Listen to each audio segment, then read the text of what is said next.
Сөйтіп қыдырайықшы, 2 этажный алдық қой енді. Ақша қайда енді? Ақша табу керек ол үшін бару үшін. Жан, біз енді бай емеспіз ба, барып келейікші. Дың-дың. О, менің құрбым келіп қапты ғой.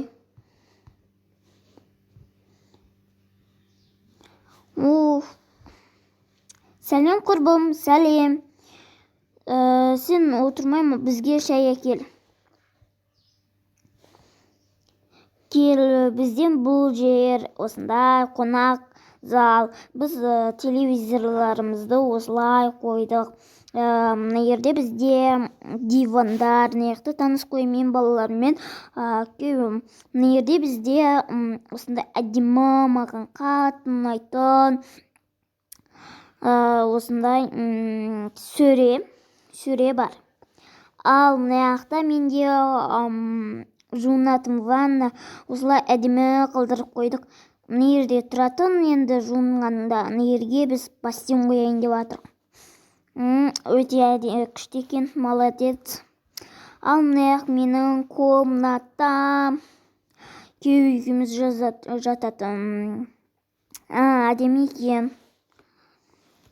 Сосын 2-ші этажды көрсетіп келейін саған, аха. Мамам құрбысы жалып кеткен сияқты мына жақты көрсетем деп. Мен де солай ойнаймын. Ұлым, сен ағып отырсың? Әке, кітап оқып тұрмын, мен бөлмеме кетсем бола ма? Аха, бара бер. Жақсы оқшылайын. Охранник ағай, мен барып сыртқа шығып келем.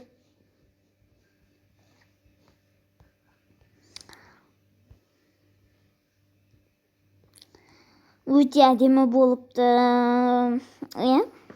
Маған қатты ұнады. Сенің күйеуімді таныстырдым ба саған? Жоқ. Таныс қой. Бұның аты Еркін.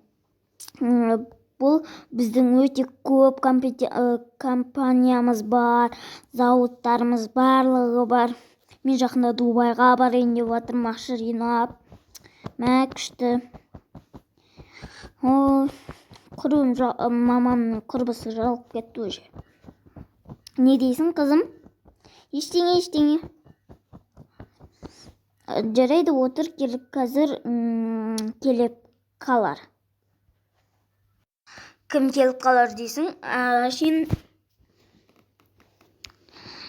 Міне сіздердің шайларыңыз. Осындай кезде тез әкелмейсің ба, нағып жай жүрсіңдер? Бір еркелетіп қалсақтар. Қызға не істеп кетесіңдер? Анашым, қойыңыз, ол несі бар айтсақ? Ол сізден үлкен ғой. Үлкен болса не қылайын, біздің